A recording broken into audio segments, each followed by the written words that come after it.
Hey guys, welcome back to Magic TV. My name's Craig. It's 9 o'clock, which means it's time for a Talk Magic. This is one of my favorite times of the week. I get to chat to another magician, and this is somebody I've been wanting to interview for a few months, ever since I met this person, and they just blew me away. I've been wanting to interview them on the channel. Now, there's a very good chance that you haven't heard of this person, especially if you're outside of the UK. Uh, but they are amazing. Like I've been to the Magic Circle a lot recently, and every single time I go, there are so many people that are just raving about this person constantly, not just about talent and magical ability and all of that, but also about how nice a person they are as well, and really making a name for themselves in the magic community. And I cannot wait to talk to them. This is going to be fantastic. I am, of course, talking about the one and only Bron Ivy. How you doing, Bron? You okay? Oh my goodness, that introduction, Craig. I'm so incredibly moved. It's a joy to be here. Thank you for having me. I'm really glad that you're on the channel. I really am, and it's every word I said is true. Like I've since meeting you, I've had so many people that have said, "Oh, you need to speak to Bron. You need to speak to Bron. You need to speak to Ron." I had an inquiry, as you know, for an event where they needed a female magician specifically, and I put feelers out, and literally everybody pointed to you. I mean, and that's not me saying that, that's everybody else pointing fingers in your direction. So whatever you're doing, it's working because everybody thinks you're amazing. So congratulations. Oh, bless you. Thank you.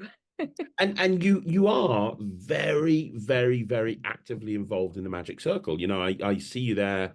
I've tried to get down there a lot more recently, especially with Ryland, and you seem to be you're at the circle an awful lot, really kind of help. One thing that I've noticed in the old days when I went to the Magic Circle, it almost felt a bit standoffish, but that's not the case anymore. And I think it's because of people like you that are just so welcoming and so inviting, especially to newer people or people that don't go to the headquarters very often. It's just fantastic. It really is.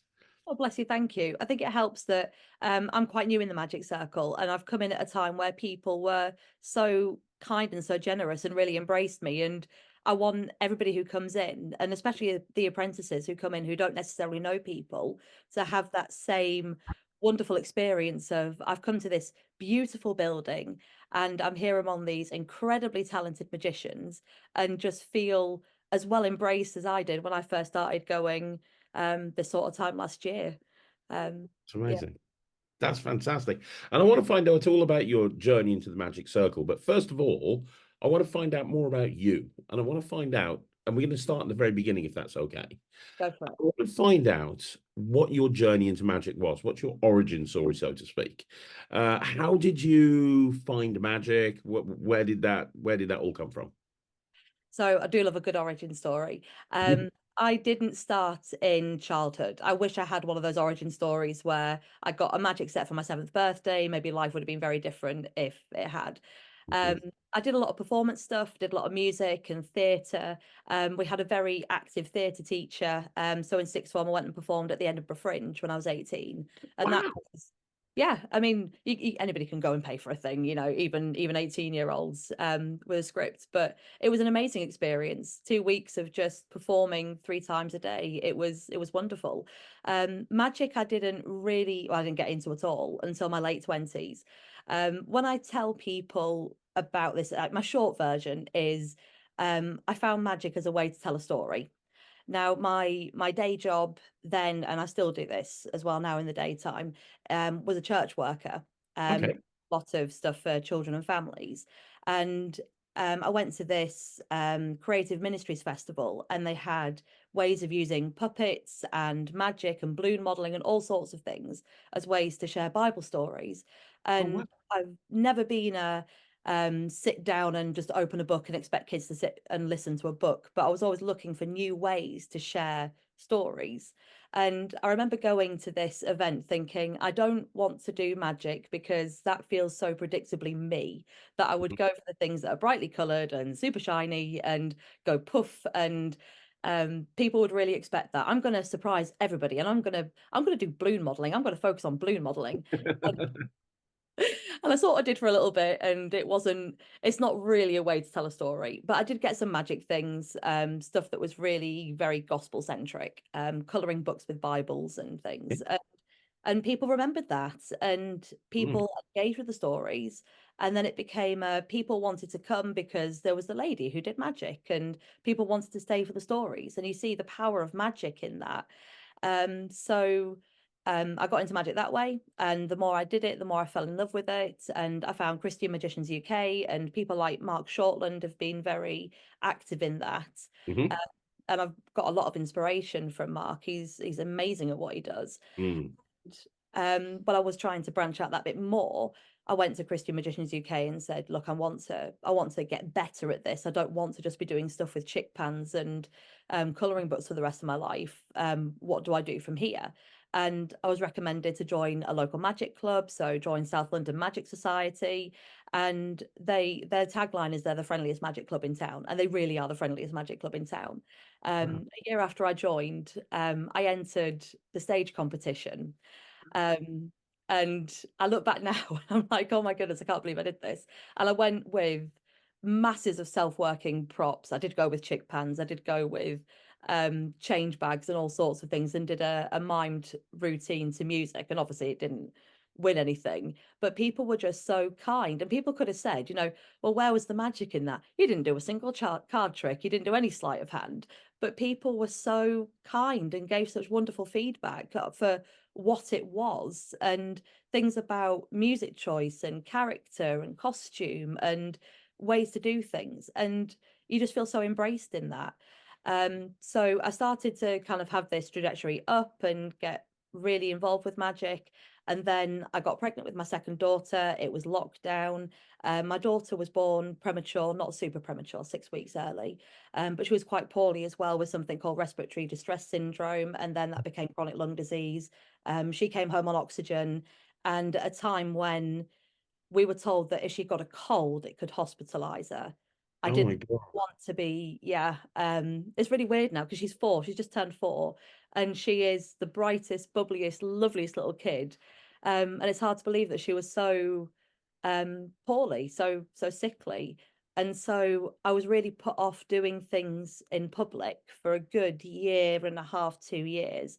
And I thought that that was it. I thought that magic had finished with me.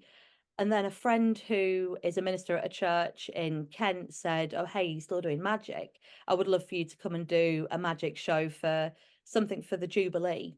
So I went and did it and thought, oh, this was wonderful. Thinking of a new routine, and like, the whole creative process again. And I created a children's entertainer persona. And then, because this was the summer and there was so many Jubilee things going on, I went to events that the church that I was working at the time were doing, and community events. Nothing was paid for, just turning up and doing magic show. My son's school fair as well. And I Wow. thought, this is amazing, and I really want to keep doing this. And I did the last fair and thought, well, I want to keep doing this. Maybe this is the time to set up a business. And asked my South London friends, Liam Ball in particular, who's very active in the magic circle. Yeah, yeah, Yeah, he's a great guy. He said, well, if you're thinking about it, just do it. He doesn't mince about things. It was just straightforward. If you're thinking about it, do it. So I did. And yeah, the children's magic stuff started from there. And then a few months in, somebody at the Magic Circle said, not at the Magic Circle, at South London, said, have you thought about joining the Magic Circle?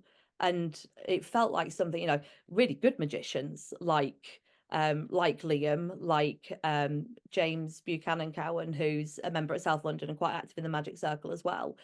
Really good magicians are members of the Magic Circle. I don't feel like I'm part of this at all. And they said, yeah, you should really go for this. And so became an apprentice last February and had my interview successfully. And yeah, so wow. that was to there. That's amazing. Right, there's an awful lot to unpack here, and I'm going to go into all of it because that is a fascinating story that you've literally. So when it's 2024 now. When did you first get that magic bug? When you kind of went to that event and balloon modeling, you learned balloon modeling and bought some chick pans and some coloring books. How long ago was that? Then that was how many years ago? So that was 2016, so 8 years ago. Wow. So in 8 years, that's amazing. That's fantastic. That's really great. So I'm going to ask you a few questions. So first of all, I get asked over and over again on this channel for advice on storytelling, which I don't do. I'm not a storytelling magician. I wish I was, but I just don't have that ability to be able to tell stories. But I know from having friends who are gospel magicians and perform gospel magic, a lot of that is about telling stories. It's taking a prop and using it to tell a story. Like, how important is storytelling? And can you give advice? Can you give any advice on how to actually present a trick, regardless of whether it's gospel or not gospel, how to present a trick and actually make it more than just the sum of its parts by attaching a story to it? Yeah, definitely. So in gospel, if you get something from any gospel illusionist um sellers, they tend to come with the patter. I mean, every magic thing comes with patter and suggested wording, and all the books do. For me and my context and the churches that I work in, everything was a little bit too conservative, and there's no way I could have done those. So from right at the very beginning, it was, I need to make this work for my context. I can't go in guns blazing like this. It needs to be a softly. This is a very different approach. Um, so I think the big things for me are, don't afraid to be original and creative and make it very much your own. I think Mm. it's very important that the voice in the story is your voice and it's a genuine story, not something that you can't, it needs to be something that you really connect with. If you don't connect with the story that you're sharing, then people know and it doesn't feel genuine. It feels quite false and a little bit contrite. So believing your story is the most important thing. And not even from like a faith point of view, believing what you're sharing. I mean, it's in magic, you believe what you sell. Yeah. And like I say, being genuine yourself is really important. Something, obviously, we were both at the Young Magician of the Year Yeah. competition, and everybody there was incredibly creative in how they presented everything and the stories they shared for kids. It's Yeah. amazing. And I don't know about you, I watched that night and I thought, when did we as adults give up being Harry Potter and Gollum and waiters and tell stories about ourselves in school and our experiences for pick a card, any card? At what point did we give up such beauty for something so simple? But there we go. Maybe that's just me. No, you're right. No, you're completely correct. I actually said that to somebody else. I said that the quality of the acts and how they were presented was far away better than 90% of competitions that I see adult center. It was an entire other level. It was incredible. Every single competitor was brilliant. Yeah, it really was. It was a really, really phenomenal night. I'm so glad that I was able to be there for sure. Mm, yeah. And that's really great advice. Really, really great advice. And can you tell us a little bit more about gospel magic? Because it's not something that I've got friends that do gospel magic, but it's not something that I've ever kind of done myself. So I'm not really 100% too sure of it. But again, it's something that people have asked me on this channel. So I'd love to find out a little bit more about it from somebody who actually goes out there and actively does it, if that's okay. Yeah, of course. So it's something that I still do now, and it's something that I've done at a competitive level. I mean, this is not like FISM standard. It's it's the same festival that I went to in 2016. They also have competitions as well, and I won that in 2019 when I was 9 weeks pregnant with my daughter and feeling like absolute death. And Wow. then yeah, that was a really, yeah, the adrenaline just pushed out all the morning sickness. It was crazy.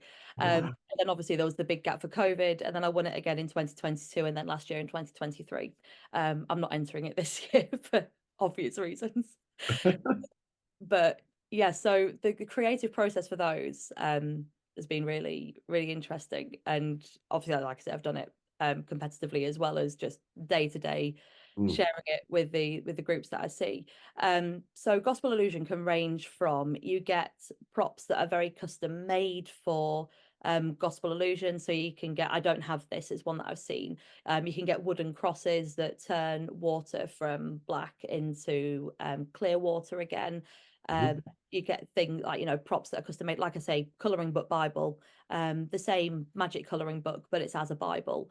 You get stuff that's very much custom made for doing gospel illusion with, but you can also just take anything. Chick pan, perfect utility prop if you do a lot of stuff with props, because you can do anything from that. Something that's empty becomes Yeah. full. And I think anything can be used to share a message that you want. I mean, I do almost no card magic at all, but when I first started doing magic, I looked a little bit at cards in Mark Wilson's book. And there was a couple of card tricks that I thought, oh, this would make a good link for this. And again, never for group shows, because you learn very fast that young kids aren't interested in cards at all. But meetings with adults, it was a nice way to start a meeting. So yeah, gospel illusion can be as straightforward as you buy the props, and it can be as wide varied as here is something that I've seen, and here is a message that I think I can share with this. And then people present gospel illusion differently as well. So when I've done it competitively, I've made it very clear, you know, this is a story that I'm telling about either a story in the Bible or about an aspect of my faith and my faith journey, or something that's important to me in my faith. Yeah. And I know other magicians who are Christian magicians will use magic as a way in to draw people in and draw people on side that doesn't have any gospel message whatsoever, and say, I've shown you this magic. Now let me tell you a little bit about my faith and my Christian journey as well. So it can be wide ranging. It's hugely wide ranging. And I think anybody that is interested in gospel illusion, it has to be something that suits them and their way of Yeah. ministry, which sounds like a really big word, but how they want to present and it can be as simple as, I want to share some magic and then tell people about my faith, or whether they want to do magic that encompasses their faith. It's what sits for different people. That's great. That's really great advice. And on the subject as well, obviously you've entered and won multiple competitions now, which is incredible. That's the question that comes up probably the most on this channel. Hey, I want to enter a competition. What would you advise? You know, what advice have you got for entering competitions? As somebody who's entered and won numerous competitions, do you have any advice on like what to do, or how to prepare, or how to approach a competition? That's all. I think there are people that are probably far more qualified to do that than me. This is not not a big competition by any stretch. Um, But I mean, you know, there's so many, you know, there's so many. The nice thing about Magic, one of the things I love about Magic, Bron, is there's competitions at every single level. Like, just because we've got FISM, we've got, you know, you've got club competitions, you've got there's so many, and I think outside of just competing and wanting to win a prize, I think it's just a great place to actually go. And when I entered competitions a lot, it was because I wanted to put a time limit on something. I knew that if I entered that competition, I would have to have that act that I was putting together ready for that competition. I had the pressure of that being ready for that moment.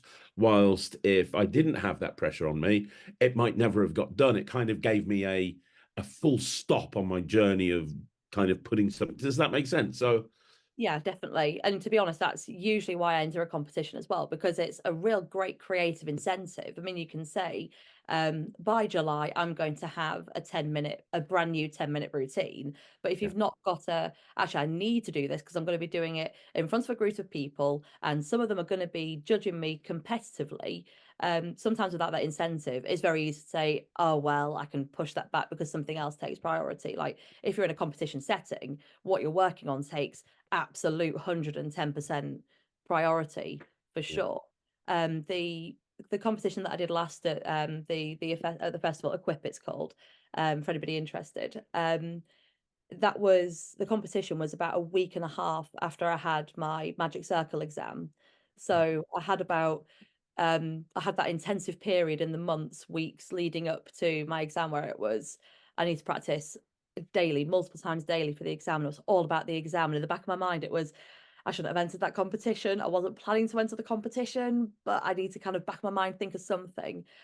Literally did my exam, and then next day it was boom, right, I need to write something for this competition now, because this is a week and a half away.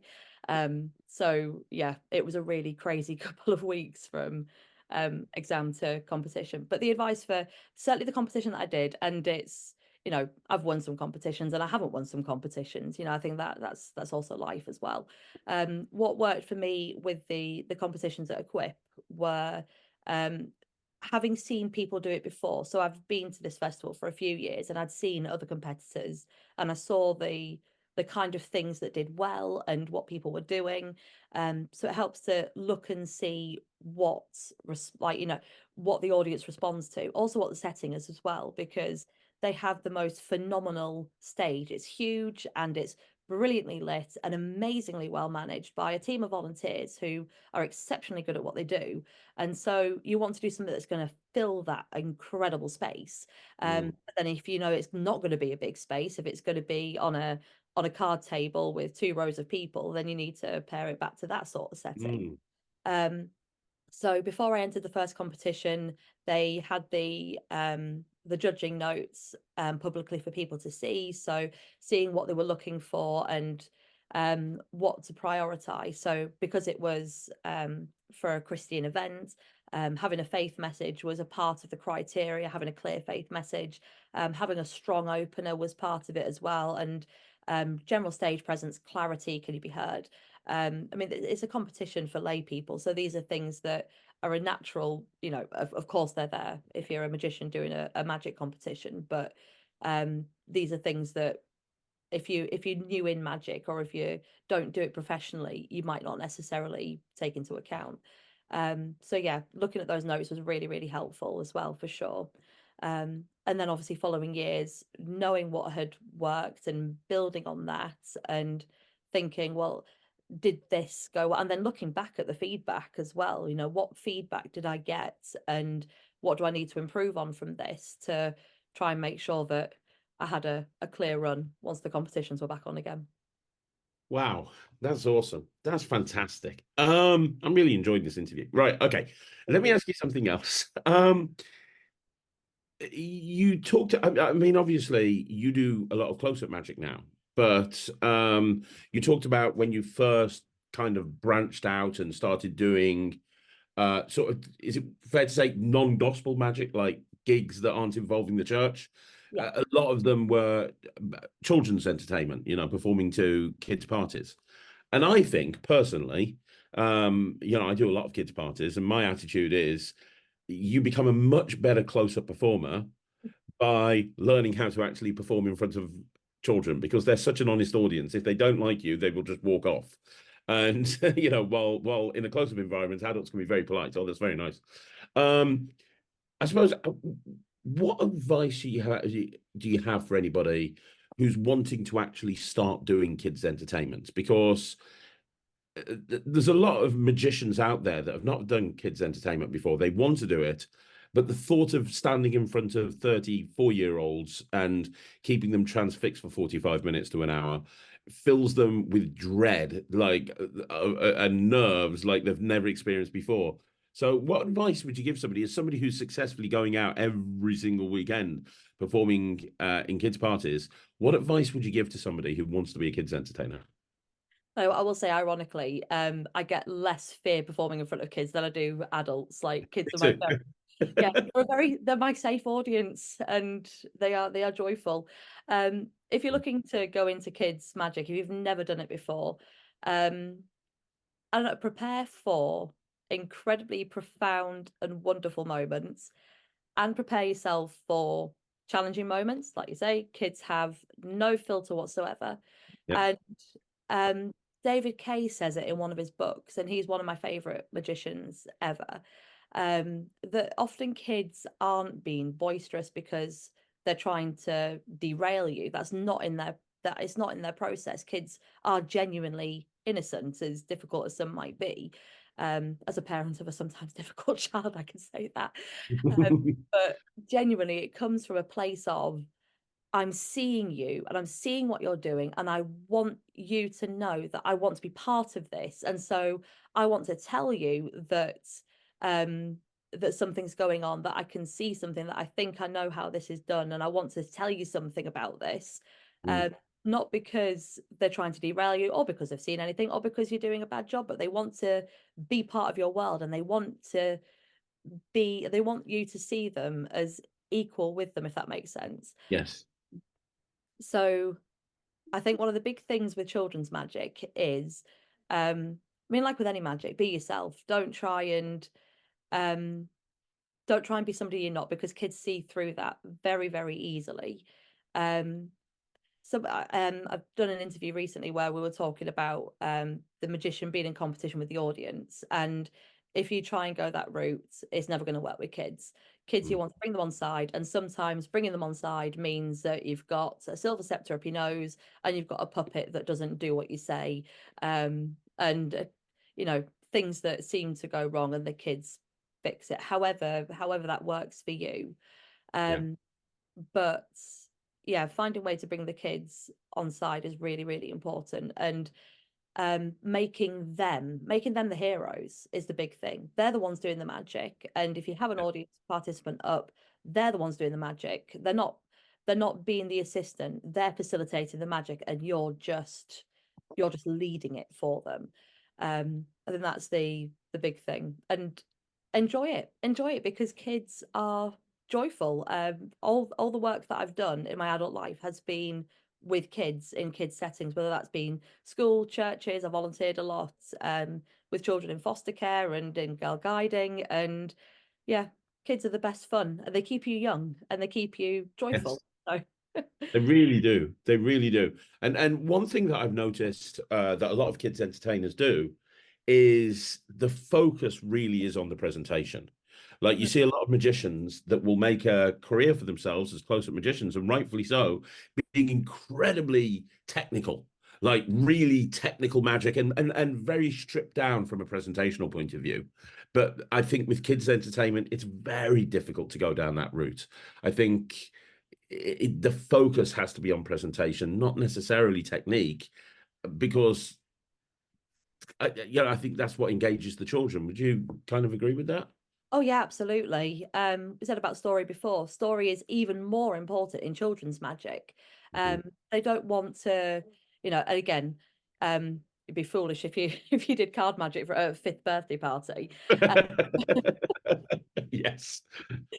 but they want to know the story of the rabbits in your hippity hop rabbit act. They want to know, you got a white rabbit. White rabbit's called Snowy. Black rabbit's called Midnight. Or maybe they're not. The white one's called Midnight and the black one's called Snowy, and then they can tell you how ridiculous that is. Having a story and a reason for everything. So, possibly one of the most technical things I do in a kids show is a chop cup, which is a Pringle tub, and it makes no sense, but the Pringle tub used to have Pringles, and it's a great catch. Who likes Pringles? And they all go, me, I love Pringles. And I say, yeah, me too. That's why it's empty. And um, madness from there. Told stories about fairies. And then if you get puppets involved as well, oh, the madness with puppets. Mm. And again, so many stories you can do with puppets and magic. And yeah, the story is the most important thing in kids' magic, I think.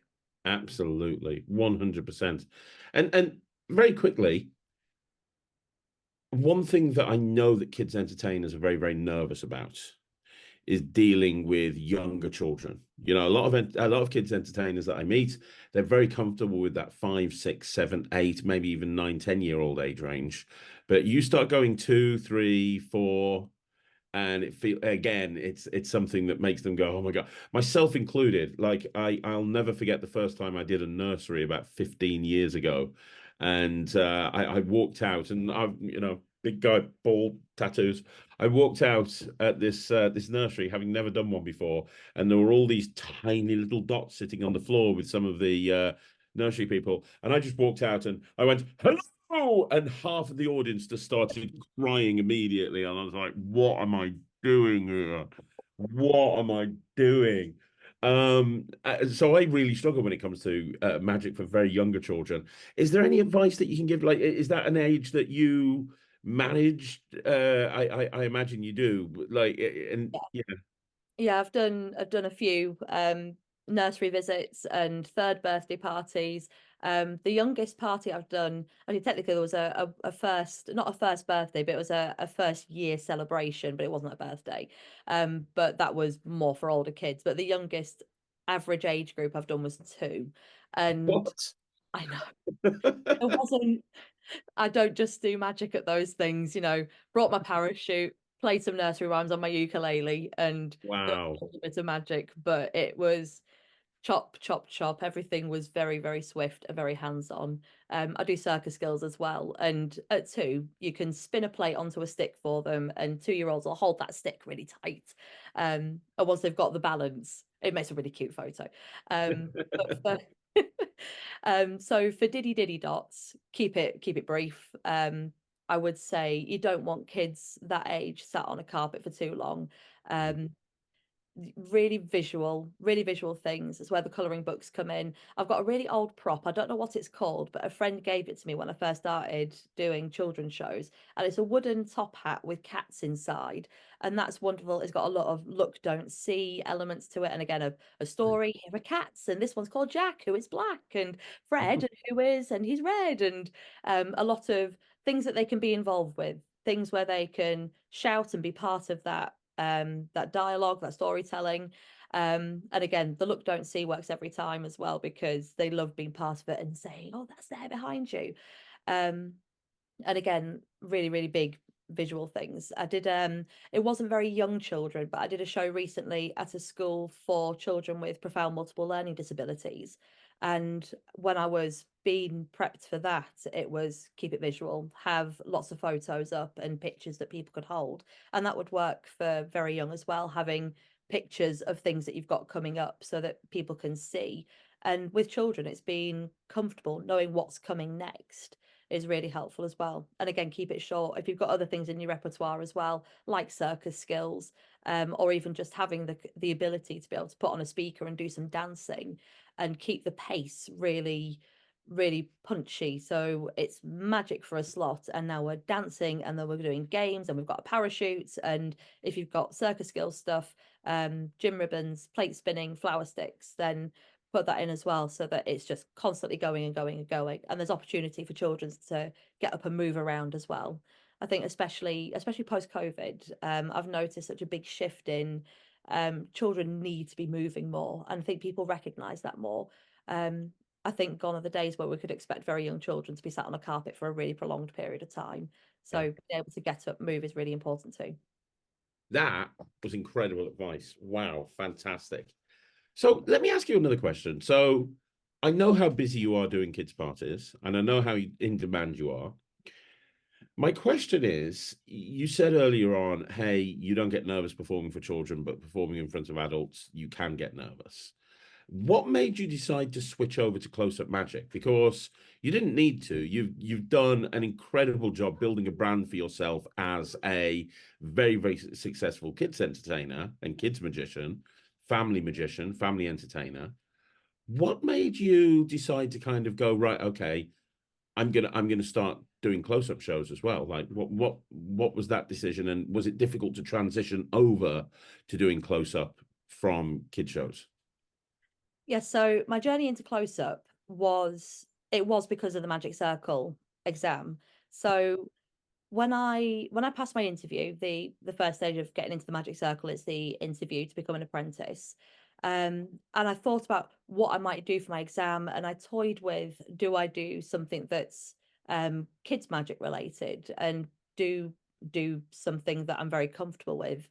And I talked about it with friends and realized that what I wanted to do was do my exam in the Devant room, which is where the exams are typically held in the Magic Circle. There are options for children's entertainers, but it's not in the Devant room. Often it's submission by video if you're doing a party. I think they used to do them at the Ali Bongo shows, but I don't think that happens anymore. Because of, like, post COVID, I think they stopped. Right. And again, sage advice from Liam Ball, who's on the exams team. And when I said, oh hey, I'm thinking about doing like kids magic in the Devant room, he just said no. If you do that in a room of adults, predominantly male magicians, you're not going to pass, you know, in the nicest possible way. Mm. And so it was well, what's more important? Is it doing kids magic and submitting by video, which doesn't feel quite the same as doing your exam at the magic circle, or is it having that whole experience? If I'm doing this thing that I'm only going to be doing for once in my entire life, I want to do it properly, Mm. as it Yeah. were. And I'm close enough to London. I can do this in the Devant room. Um, I think, and I realised I really wanted to do my exam in the Devant room, and that meant having to suddenly learn or improve the things that I already had. So the thing that I do most in magic, especially close-up magic, is rubber band work. And I started doing that about a year before I apprenticed for the Magic Circle. Because it's quite nice for kids as well, because kids don't necessarily relate to a pack of cards, but they know what a rubber band is. Oh, And yeah, for sure. yeah, and a lot of rubber band stuff you can do in a spectator's hand, and that just mind blowing for kids if they can have a rubber band jump into their hand or jump through their hand. And there's so much you can do where you can give a rubber band away as well. And you know, it's quite a cheap thing, even if it's not a special rubber band. Kids still like a rubber band giveaway. Anyway, I'm waffling around rubber bands now. No, you're absolutely right. 100% correct. Yeah, so I worked on improving the rubber band stuff that I already knew for my exam, and it wasn't just rubber bands. There was a rumor that went out in the Apprentice network that somebody got in on just rubber band magic. It wasn't just rubber band magic. There was other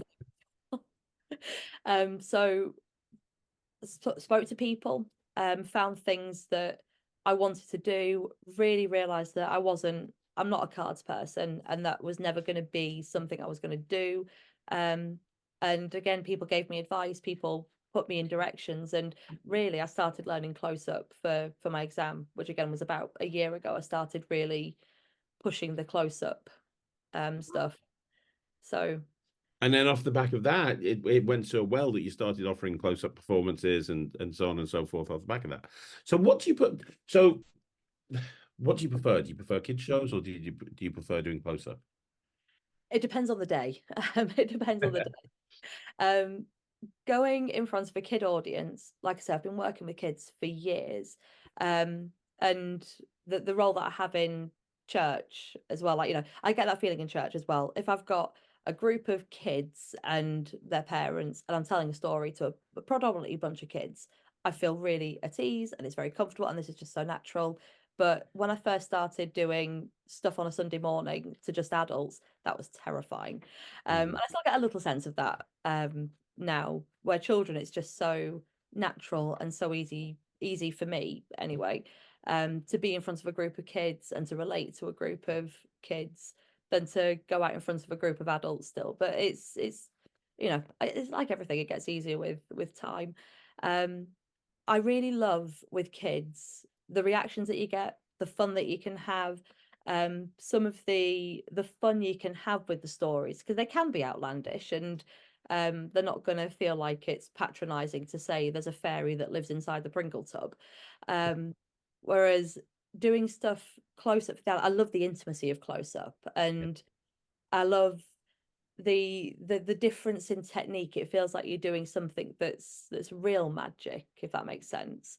um I love, and yeah, that experience of doing something for an adult audience is really special. Yeah. And again, if you're doing it walk around as well, these little intimate groups of, you know, less than 10 people, it's you get to know people and connect with people and get their story through the magic as well, which is really special to have as well. That's brilliant. That's really, really great. And off the back of that, one thing that you've not really mentioned is working on stage. Now, you did say that you entered the stage competition a few years ago when you first started at the South London Society of Magicians. Have you ever had any aspirations to go and perform on a stage environment? You might already, in which case I'm very sorry if I've suggested that. But I find that a lot of kids entertainers, it's an easier leap for them to perform on stage than it is a close-up magician, because with a close-up magician you can make a very successful career going up to groups of 3 or 4 people at a time. And one of the things that's most nerve-wracking is standing in front of a group of people. I'm presenting to a group of people. But kids entertainers, that's what they do all the time, not just to the kids, but normally the parents and everybody around the room as well. And I tend to find that a lot of kids entertainers transition into stage work a lot easier than close-up magicians do. There's less of a leap. What is that something that you have aspirations of doing in the future? Is that something you want to do? Is that something you've done?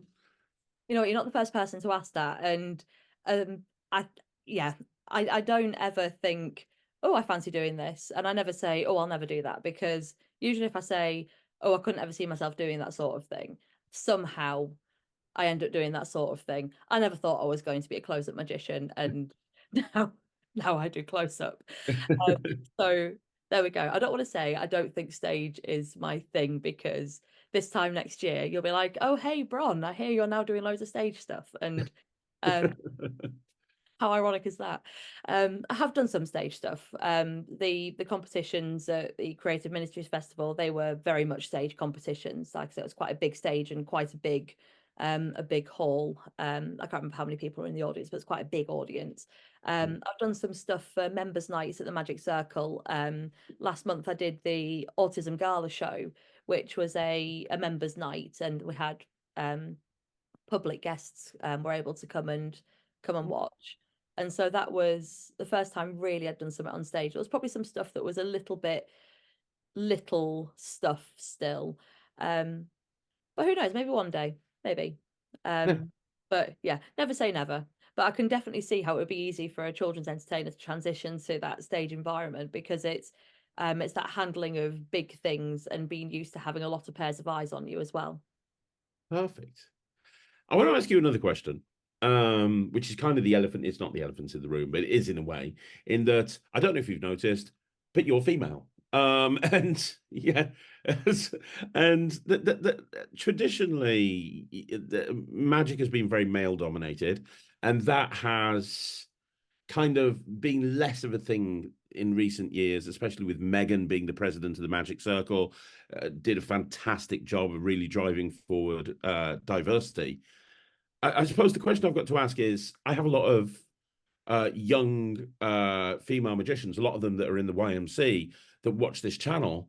Do you have any advice for, like women in magic that want to kind of make a name for themselves, like you have, that want to start, taking professional gigs on, that want to start kind of taking magic really seriously, as somebody who has, and let's be honest, a very short period of time, come from literally not knowing magic at all to 8 years later, performing all the time, performing everywhere, performing close up, being a part of.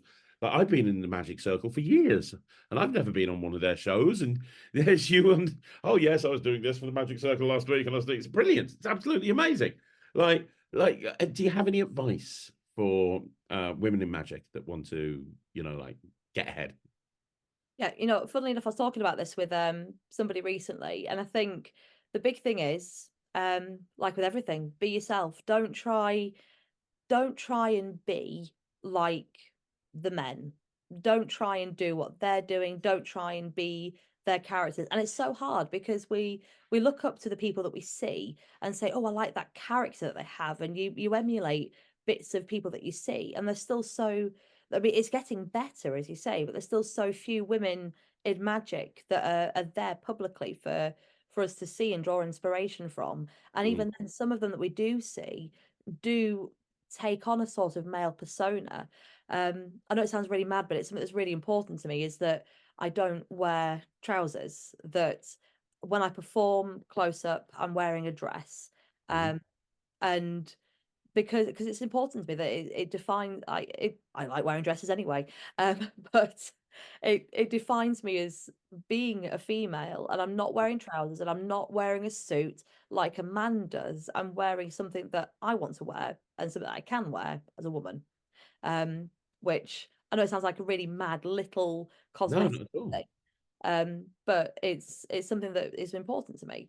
um keeping your sense of self and being very genuinely yourself is important for everybody, Yeah. but there is something that women bring to magic that's very different to Mm. men, and I don't want to make big sweeping generalizations, because somebody will come onto the channel and say, well, I don't agree with that because I'm not like that at all. But women offer a certain, a different level of empathy and a different level of connectivity with their audience, because there is something much more gentle, usually, not always. Yeah. Again, it feels like really broad, like sweeping generalizations, but there is something really special that women bring to magic. And if you've got young women who are out there listening, and there are already fantastic, incredible young female magicians there. I won't name names because of ages, and I'm really cautious about safeguarding young people, but we saw one of them, Young Magician of the Year, and she is exceptional, absolutely Incredible. exceptional. Absolutely incredible. But the other thing that she has is a kindness. So off stage, I've seen her off stage, and she connects with people and she makes time for people. And that is such a unique, I mean, that's just unique to her character as well, because she's a really genuinely nice person. But Yes.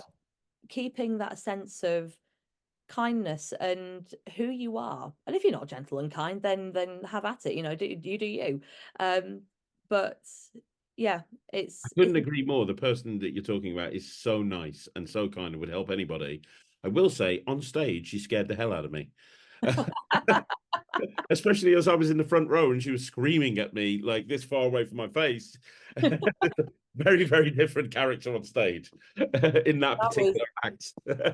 different from it. I was up in the gods. I had bought a ticket to be part of the audience, and then foolishly said, "Oh, if anybody needs a hand with anything," and then suddenly I was ushering as well. But yeah, from the gods, it was kind of oh, that's interesting. Yeah, it must be very different if you're on the front seat, having gone, trying to steal your ring. Again, there you go. That's that creativity again. But yeah, so we were talking about the women, and Yes, she's very kind. Yes, yeah, perfect example of what you were saying. perfect example. Yes, I completely agree. On that subject, you talked about wearing dresses. I have to ask, I've never worn a dress. Have you not? Look good on No, you. no, no. I've considered it, but I've never found one that suited me. But like, where do you like pockets? Like when you're doing close-up magic and you've got a dress on, like I have stuff shoved in every single pocket I can possibly get access to, and then it's not enough. Like where do you keep the stuff, bro? So is there a secret pocket built into dresses just for is there like a women's like tailors for magicians and they take you in through a secret compartment to the back room and it's like right, okay, here's a pocket here, here, there's a top built in here, like what do you do? So I often perform with a blazer, which Yeah. um is getting uncomfortable this time of year now. It's getting warmer, especially at kids shows, because it's yeah, you run around much more at a kids show, and then you end up a sweaty mess with your blazer that doesn't breathe at all. The, the dress, I got a dress made for me for my Magic Circle exam, which has pockets Oh in it. wow. Because I mean, who doesn't want pockets in their everyday life anyway? Just as a staple go to. Yeah. So yeah, I think I didn't actually use pockets at all in my entrance exam, but I did have a nice bag that things were kept in. So Mm. you make use of things like bags, you get blazers, you find people that are good at sewing, or you learn to be good at sewing yourself. I feel like at the moment I'm quite happy with the pockets that I have for things, and I try not to do too much dumping in pockets and pulling out of pockets. And I have a nice case for if I'm walking around and doing things table to table that I can then whip things out of and use as a base. But yeah, it's a matter of finding people that are very good at seamstressing. I did try and jig one of my blazers and sew stuff into the lining. Some extra strong magnets for a thing that I did, and it hasn't held up very well. The sewing has come off, and I don't know where the magnets are anymore. Probably stuck to a railing Oh, on the Victoria line from a journey into central London. So find a good tailor. I don't think I can help you with that though. So apologies. Yeah, no, no that's, limits, know your limits. that's great advice. And I suppose I've got two other questions, and One is, you've talked about how you've really embraced the magic circle. Like it was only a year ago that you did your entrance exam. You were just saying, hey, when you're at the YMC, the Young Magician of the Year, they had you ushering. They wouldn't just do that for anybody. You've done shows at the Magic Circle. You've been, I know you've been doing close-up shows. You've been doing stage shows. Like you've really embraced the circle. And there's people that join the circle that like will literally not do anything and then kind of moan that they've not get anything out of it and they'll turn up every 6 months. As somebody who's really kind of, don't want to say made the circle work for them because I don't think that was your intention. But what I mean is at all. But what I mean is you've got the most out of being at the Magic Circle, as opposed to just doing an audition and then turning up every 6 months and going and doing a club night. You're really taking advantage of everything that the circle has to offer. For circle members watching this, do you have any advice of how you can get more involved with extracurricular activities like you've been doing since you became a member? Um, I can try.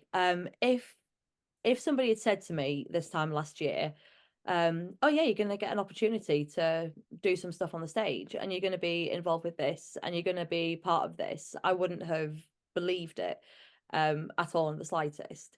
Um, I'm in a really fortunate position. I live about an hour and a half outside of Euston, so I can get there every Monday. It's very rare that I'm not there on a Monday. Mhm. Um, being there I mean, it's really hard if you live far away, because if you live up, I mean, if you live in up, you're managing it from Birmingham, but you're Yeah. around. But even then, I was there on Monday and we didn't get back until just before 3 o'clock. So Yeah, that's an intense. yeah, That's an it's intense level of commitment. yeah, stupidity. But passion as well. Yes, yes, Um, yes. then if you're Newcastle way, then that's a nine impossible. You can't go there and back in a night, No. really, not really. Um, but I would say to get the most out of it, being there, and if you can't be there in person, be there online. And I've always been a big believer in saying yes, and that often bites me on the backside. And I have a lot of people in my life that also tell me I should be saying no to things. But you don't go anywhere if you don't take an opportunity. If somebody says we're looking for help with this event, even if it's like, as everybody wants to be the person that's doing close up in the bar or doing magic on the stage, but if even if people are looking for somebody on the door to welcome people, and say yes, take that opportunity, because it's just a joy to be there and to see people who are coming in from outside and from the public who have never been to the magic circle before, who come in and they see the helical staircase and they go into the bar and see all the stuff that's going on, and the wonder hits from the word go. And even if you're on the door, you're part of that wonder and facilitating that experience. So Yeah. I'd say always say yes to things. Um, don't be afraid to talk to people outside your friendship groups. I feel like I just kind of spend a lot of time popping around different groups of people who may or may not want me in their group at any one point. But yeah, it's nice to say hello to everybody that you can, because everybody has something different to share. I mean, if we just stay in our same group, in our same kind of friendship groups or peerage groups, then we'll just stagnate. But there's something to learn from being in different groups of people, even if it's just to say hello. And again, I'm very aware that I'm not worthy to be in some of these groups of people that I go and say hello to. And you can do that online as well. There's the Zoom club rooms as well, and you can have the chance to chat to people and be part of that camaraderie. Um, and yeah, and just being there when you can be there, make the opportunity and be there, because my goodness, it's a great place to be. It's such a gift. What a gift to magicians. Yeah, it Like, really is. Great advice. Great, great, great, great thought process there. One last question, which is, you've achieved an awful lot in 8 years. We've talked about 8 years ago you found magic, and after that, if you like I said, if you were told 8 years ago that you would be performing professionally, doing close-up shows, doing kids entertainment, if you'd be, a member of the Magic Circle, an integral part of the Magic Circle, performing at various different events at the circle, doing everything that you've been doing, you probably wouldn't have believed yourself. So what you've achieved in 8 years is nothing short of phenomenal. You know, I mean, there's a lot of people that come into magic and after 8 years they can do a double lift and that's it. You know, it's great. So my question is, what do you have any goals on your magical bucket list that you want to achieve? Is there something what goals do you have in magic, if any, or are you just happy kind of doing what you're doing, or are there things that you'd like to know? I know you've entered competitions at the past. Are we going to be seeing you in one of the Magic Circle competitions? Are we going to be are you wanting to, what plans do you have moving forward in the coming weeks, months, and years? Oh gosh, that's a big question. I don't like to. I should probably goal set, shouldn't I? Smart goal. Uh, like, serious people set smart goals, don't they? I quite like just seeing where the flow takes me. Like, and again, even this time last year, stood in the bar, talking to people, going for curry with people. I would have had no idea of what the next year, even just like the last 6 months. I've been like an official member for 6 months. And when I passed my audition, I passed AIMC with Silver Star, and just passing in general, I thought was going to take some kind of divine intervention. Like I say, when I was encouraged to audition for the Magic Circle, I didn't feel like I was part of this lofty group of amazing people, and I still pinch myself. Every week on a Monday, I leave and I call my husband and say, "You'll never guess who I was chatting to, never guess who I saw." You'll never guess the things that I've seen, the people I've been with. It's amazing and it's incredible. If I was going to say, I mean, what I would love to do is, from a business point of view, from a kid's business point of view. So I'm still also working at the church, which I enjoy, and it worked because nobody has a children's party on a daytime. It would be nice to be able to say I'm a full-time magician, but you know what it's like when you're bringing up a family, kids, and um, living in Southwest London. It's yeah, it Not a was. cheap place to live. Yeah.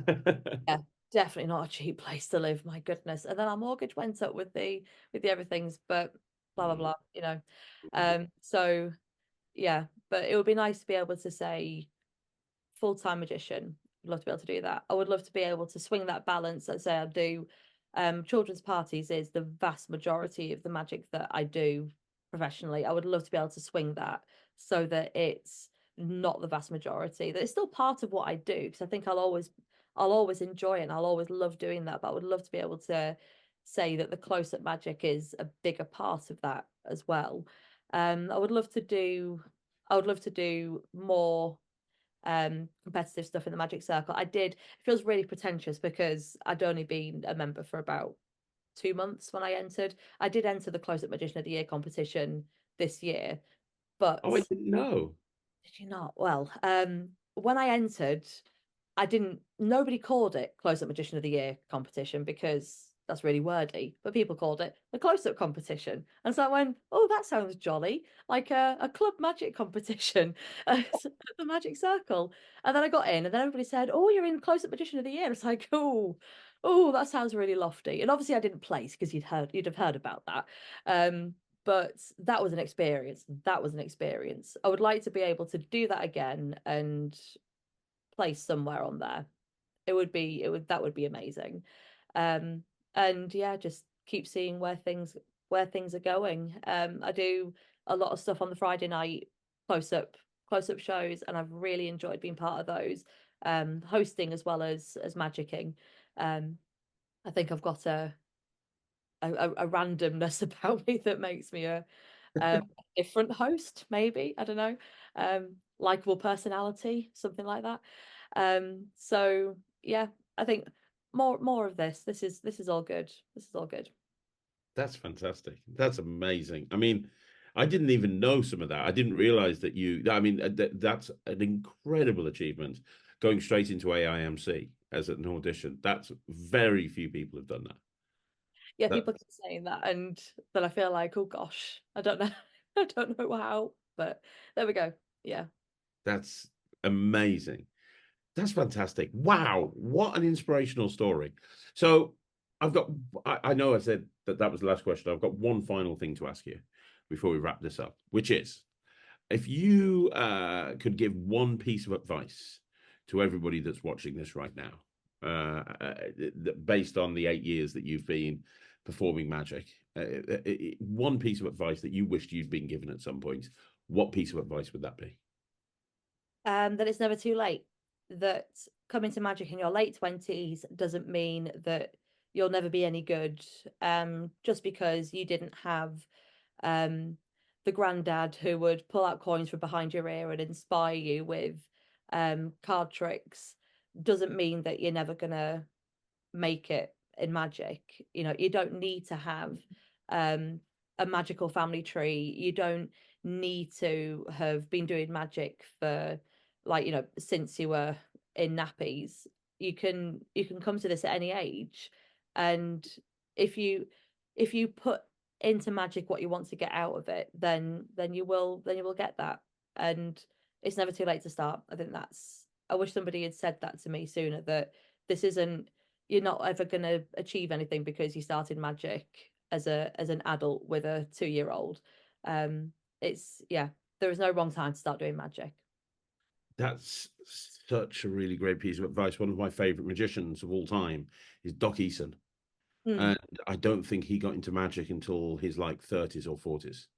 yeah. And he's considered one of the best bar magicians in the whole world. And, I mean, it's exactly, it's the best time. The best time to join magic is last week. The next best time is right now. So, just do it. Perfect. Really good advice. That's amazing. Bron, this has been fantastic. I want to ask you a question. If people that are watching this want to follow you on social media, are there any social media channels that they can follow you on? Um, So I'm an old soul, and Facebook is my big thing. So if you're interested in children's magic, you can follow Radish the Magician. Radish is in the vegetable. And if you're more interested in the close-up stuff, then that's Bron Ivy Close-Up Magic. You can follow on Facebook too. Perfect. That is fantastic. Bron, I want to say thank you so much for jumping on this interview. I know that you've been really busy. I know that you've had another interview before this. So I really, really appreciate it. You are a superstar. And the other thing that I'll say is if anybody is going to the Magic Circle, it is true what Bron said. You are one of the friendliest and nicest people that I have ever met. So if you're new to the circle or you're just kind of looking around and you don't know anyone, just look for this person right here and just go and say hello and she will look after you. I guarantee it because you are that nice. Oh, thanks. Um, it's so true. But thanks so much for doing this interview. I really appreciate it. This has been an amazing interview. I've had a really nice time finding out more about you, and thank you so much. Oh, bless you. Thank you. It's really has been my pleasure. Thank you so much for having me. Oh, you're more than welcome. Guys, do me a favor, leave a comment down below. I'm sure Brom will read the comments. Let her know what you thought of the interview. I thought it was amazing. And don't forget, as well as leaving a comment down below, like the video, subscribe to the channel. I'll be back again tomorrow with another bunch of videos. I think there's 4 videos going up tomorrow. Back next Saturday with another Talk Magic, so make sure you look out for that. But on behalf of the one and only Bron Ivy, Radish the Magician, I love that. I love that. I didn't even know that. That's amazing. Thank you so much for joining us, and we'll see you again right here on another Talk Magic. Bron, one more time, thank you very much. Thank you.